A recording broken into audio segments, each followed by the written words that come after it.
देख बेटी, अब तुझे ही उस घर को संभालना है। अपने ससुराल वालों को शिकायत का मौका मत दियो। ठीक है माँ, मैं सबका बहुत ध्यान रखूंगी। सुन छोटी, तुझे ही अब माँ का ख्याल रखना है।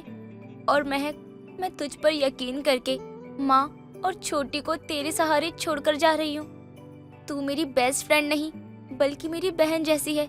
तू अपना माँ और छोटी का ध्यान रखियो। ठीक है सिमरन, लेकिन मुझे तेरी बहुत याद आएगी। जीजू, मेरी सहेली की आंखों में कभी आंसू नहीं आने देना, वरना आपके लिए अच्छा नहीं होगा।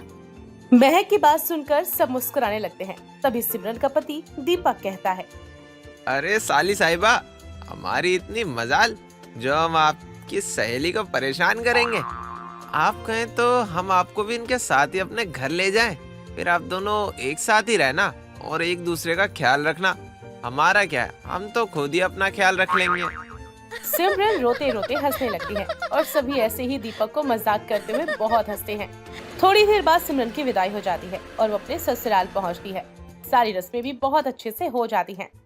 देखो, मैं तुम्हें देने के लिए कोई तोहफा नहीं लाया, क्योंकि मैंने सोचा अपनी प्यारी पत्नी को मैं खुद मार्केट लेकर जाऊंगा और उसी की पसंद का उसको तोहफा दिलाऊंगा।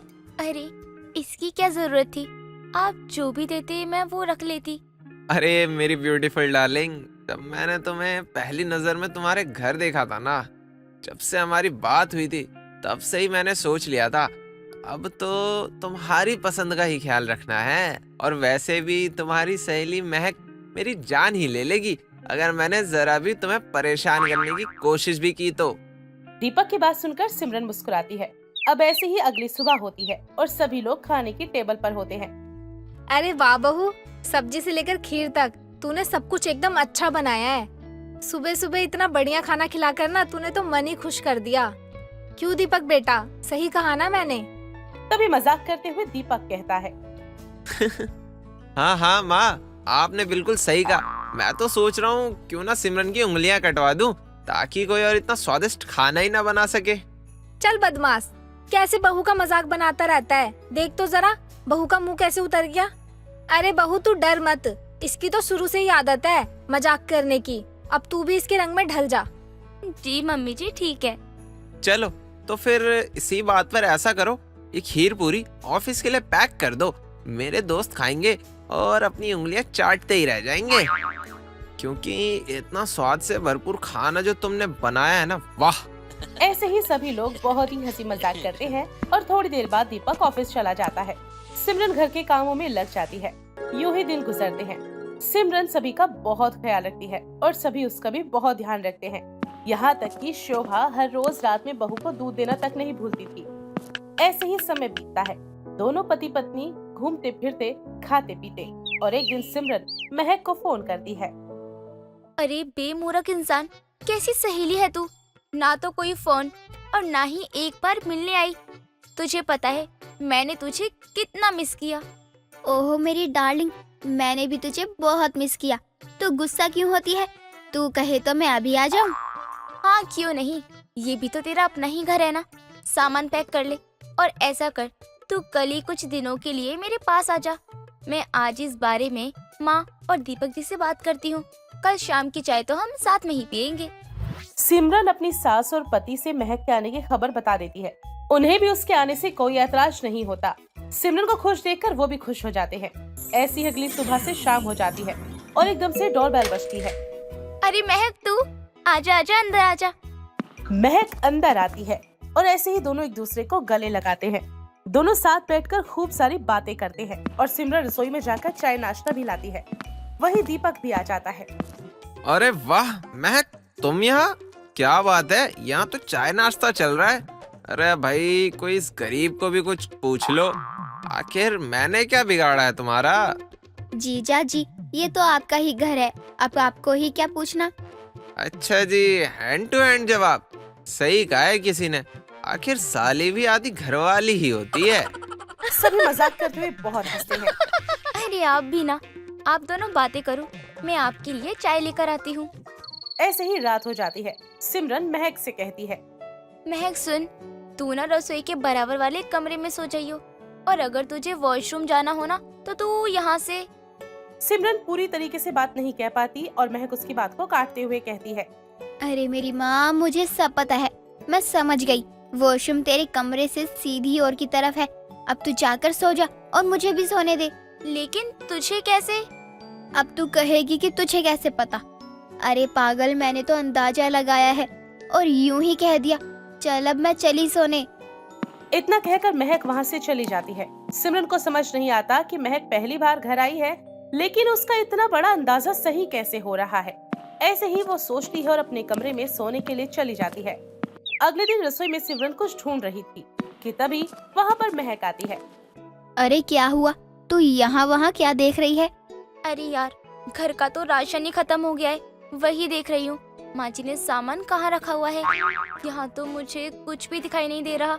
वो क्या है ना, माँ जी शुरू में खुद ही सामान लेकर रसोई में रख देती थी, अब तो माँ जी घर पे ही नहीं है। अरे तो तू इतना परेशान क्यों हो रही है? चल आजा मेरे साथ।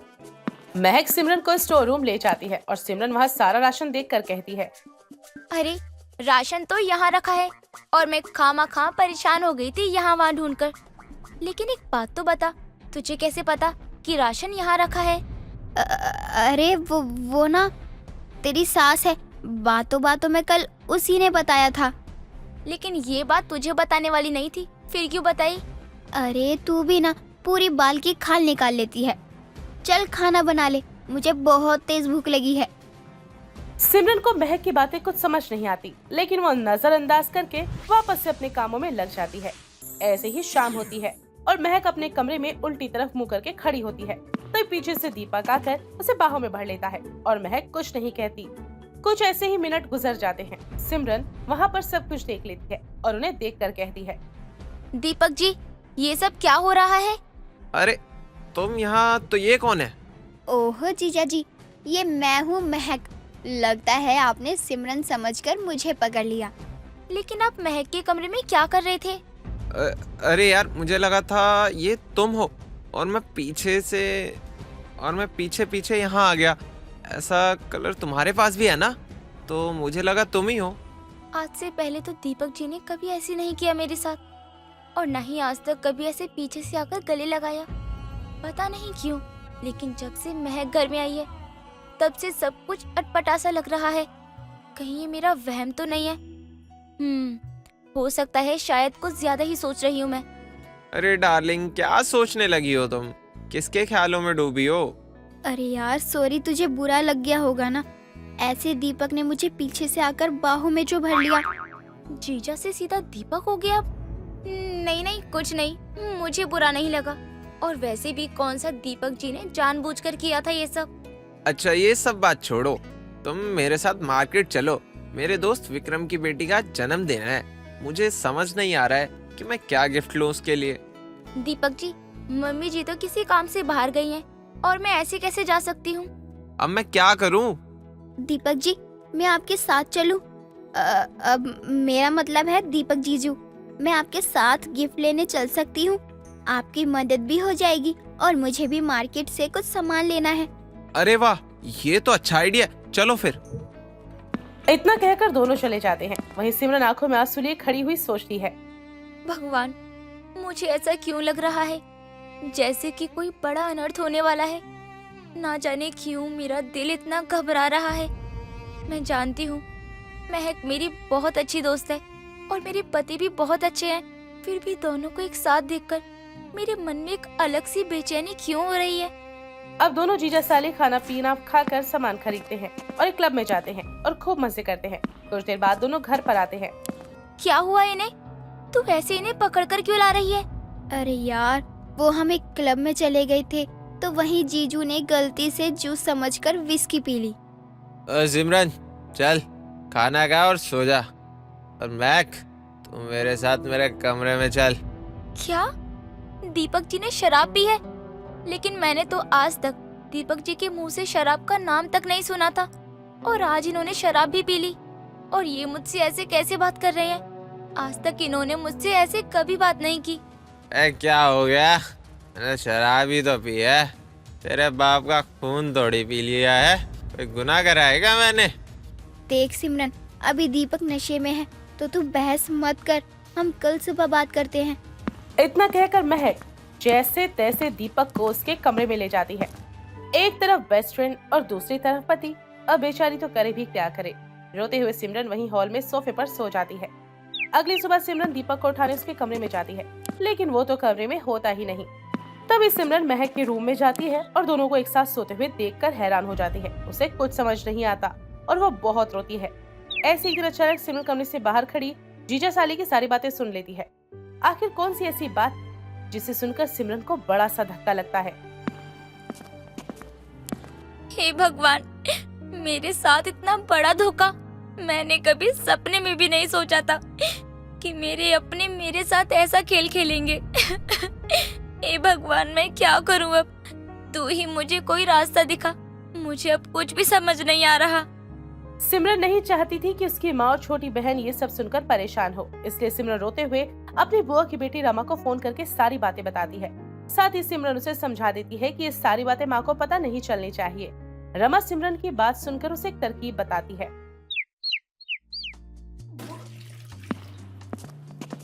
अरे तुझे क्या हो गया? ये तू उल्टी क्यों कर रही है? लगता है तूने कुछ उल्टा सीधा खा लिया है। तभी सास भी आ जाती है। अरे यार महक, मैं तुझे बताना भूल गई थी। मुझे ना कुछ दिनों से ऐसे उल्टियाँ हो रही हैं और मेरा मन ना अंदर से खट्टा खट्टा खाने को मन कर रहा है। तो मुझे लगता है ना कि मैं शायद माँ बनने वाली हूँ। क्या बहू तू माँ बनने वाली है? कब हुआ ये सब? और तूने कुछ बताया भी नहीं। क्या हुआ माँ जी? आपको ये खबर सुनकर अच्छा नहीं लगा क्या? आपका पोता या फिर पोती आने वाली है? अरे नहीं नहीं बहू, मुझे तो बहुत अच्छा लगा सुनकर कि तू माँ बनने वाली है। क्या ये माँ बनने वाली है? ऐसा कैसे हो सकता है? बहू तू ना हॉस्पिटल चल मेरे साथ, हम ना चेकअप करवाएंगे। सच में तू माँ बनने वाली है या फिर कोई गलत फहमी है? अरे नहीं माँ जी, मुझे कोई गलत फहमी नहीं है। माँ जी क्यों ना हम मेरे फैमिली डॉक्टर को यहाँ बुला ले, वो जानी मानी डॉक्टर है। अरे इससे अच्छा और हो भी क्या सकता है? डॉक्टर घर भी आ जाएगा और हमें तसल्ली भी हो जाएगी।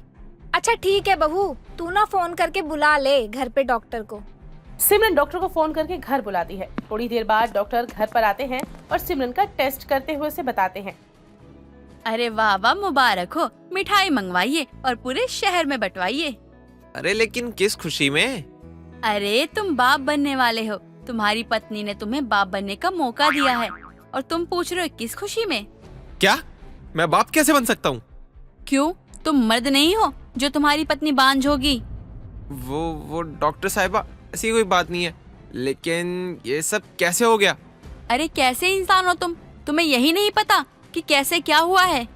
अचानक सिमरन के पेट में बहुत तेज दर्द होता है और वो दर्द से तड़पने लगती है। तभी डॉक्टर उसे इंजेक्शन लगा देते हैं और वो आंखें बंद करके सो जाती है। ये क्या हुआ डॉक्टर? एकदम से मेरी बहू के पेट में इतना तेज दर्द कैसे हो गया? घबराने की कोई बात नहीं है। कभी कभी ऐसा होता है, जब माँ काम करते हुए कोई भारी वजन उठा लेती है ना, तो तब ऐसा होता है। अभी मैंने इन्हें इंजेक्शन लगा दिया है। अभी 1 घंटे तक नहीं उठेंगी और ये कुछ दवाइयाँ हैं, ये इन्हें देते रहिएगा टाइम पे। दीपक डॉक्टर को उसकी फीस दे देता है। महक ये सब देखकर गुस्से में लाल पीली हो जाती है और पैर पटक कर अपने कमरे में चली जाती है। गुस्से में उसे जाता देख दीपक और शोभा भी उसके पीछे जाते हैं। अरे यार, तुम ऐसे बच्चों की तरह रिएक्ट क्यों कर रही हो? तुम्हें क्या लगता है कि मैंने उसके साथ कुछ किया होगा? अरे यार, मैंने तो हमारी सुहागरात वाले दिन उसे ये कहा था। सिमरन, मैं तो बहुत खुश नसीब हूँ। तुम जैसी पत्नी भगवान ने मेरी किस्मत में लिखी है। तुम्हें पता है, हमारी जोड़ी सही सलामत रहे, इसके लिए मैंने एक मन्नत मांगी थी कि पहली रात को हम दोनों अलग अलग सोएंगे। ये कैसी मन्नत है दीपक जी? अरे डार्लिंग, ये रीत तो हमारे खानदान में बरसों से चल रही है। इससे दोनों जोड़ों के बीच में बहुत ज्यादा प्रेम बढ़ता है। ठीक है दीपक जी, अगर ऐसी बात है तो हम ये मन्नत जरूर पूरी करेंगे। अरे मैंने तो उसे हाथ तक नहीं लगाया कभी। जरूर ये किसी और का गंदा खून है जो ये सिमरन मेरे मत्थे मारना चाहती है। मैं तो कभी सोच भी नहीं सकता कि सिमरन ऐसी लड़की निकलेगी। हाँ महक बेटा, दीपक बिल्कुल सही कह रहा है। इन दोनों के बीच में तो कभी कुछ हो ही नहीं सकता, क्योंकि मैं खुद इसको नींद की गोलियां रोज मिलाकर देती थी। और दीपक सिर्फ तेरा पति है, तू भूल गई क्या? इन दोनों की शादी तो सिर्फ नाम की है। देखो दीपक, आपकी शादी सिमरन से मैंने इसलिए धोखे से करवाई है क्योंकि उसके पास काफ़ी प्रॉपर्टी है। शादी के बाद वो सब आपकी हो जाएगी और उसके बाद तो आप उसे तलाक दे ही दोगे और हम यहाँ से सब कुछ बेचकर कहीं और दूर चले जाएंगे। उसे लगेगा कि आपने उसे धोखा दिया है, लेकिन उसे क्या पता ये सारी साजिश उसकी फ्रेंड महक की रची हुई है। लेकिन हाँ, सिमरन को कैसे भी करके खुद से दूर रखना। अरे तुम कहो तो कल ही सब अपने नाम कराकर उसे छोड़ दूं? नहीं नहीं, इतनी जल्दी नहीं। पहले उसका विश्वास और दिल जीतना है, फिर उसे तोड़ देना। अरे यार तुम फिक्र मत करो, बस अब कुछ दिन की और बात है, फिर तो मैं इस सिमरन को तलाक दे दूंगा और सारी प्रॉपर्टी अपने नाम कराकर यहाँ से कहीं दूर चले जाएंगे। और वो बच्चा किसी का भी हो, हमें उससे क्या। ठीक है। ये सब बातें सिमरन डॉक्टर कमरे की खिड़की से बाहर खड़ी सुन लेती है और डॉक्टर सबका वीडियो बना लेती है। अगला दिन होता है और सभी सिमरन के साथ हर रोज की तरह प्यार से पेश आते हैं, लेकिन सिमरन तो सब कुछ जान चुकी थी। अब उन्हें सबक सिखाने के बारे में सोचती है। ऐसे ही 2 दिन बाद दीपक का जन्मदिन आता है। सभी मेहमान, रिश्तेदार, दोस्त पार्टी में आते हैं और कुछ ही देर बाद एक बड़ा सरप्राइज उनका इंतजार कर रहा था। सिमरन एलईडी में उनकी बनाई हुई वीडियो को चला देती है। ये देखकर सभी के चेहरे पर शिकन और घबराहट दिखती है। ये सब क्या बदतमीजी है सिमरन, ये सब। और तो तुम उस दिन बेहोश थी ना, ये सब कैसे किया तुमने? मैं सब कुछ जान चुकी हूँ कि कैसे तुमने मेरी सहेली महक के साथ मिलकर मुझे धोखा दिया। और डॉक्टर कोई असली डॉक्टर नहीं थी, वो रमा थी, जिसके साथ मिलकर मैंने एक खेल खेला और मैं बेहोश नहीं हुई थी। और ना ही रमा ने मुझे कोई इंजेक्शन लगाया था। और महक, तू दोस्त के नाम पर कलंक है। तू मेरे साथ तूने ये सब किया। हाँ तो क्या करती, मैंने हमेशा तेरा और तेरी फैमिली का इतना ख्याल रखा। तूने कभी सोचा कि मेरे माँ बाप नहीं है तो अपनी प्रॉपर्टी से थोड़ा कुछ मुझे भी दे देती, लेकिन नहीं। छी, तेरी सोच कितनी गंदी है। जो मेरा है वो सब तेरा ही तो था महक, लेकिन तूने अपना घटियापन दिखा ही दिया। सब्र करो, तुम्हें लेने तुम्हारे ससुराल वाले आते ही होंगे। और माँ जी, आपको तो मैंने अपनी माँ समझा था, आपने भी मेरे साथ ये किया। शर्म नहीं आई आपको माँ जी? सिमरन ने पुलिस को पहले से ही सारे सबूत बता दिए थे और उन्हें सच भी बता दिया था, जिसके बाद पुलिस आकर सभी को गिरफ्तार करती है। बेचारी सिमरन बहुत रोती है, उसकी माँ उसे बहुत संभालती है और समझाती है। वहीं तीनों को उनके किए की सजा भी मिल जाती है। दोस्तों, अगर आपको ये कहानी पसंद आई तो इसे लाइक करें, शेयर करें और कमेंट करके बताएं कि कहानी में आपको सबसे अच्छा क्या लगा।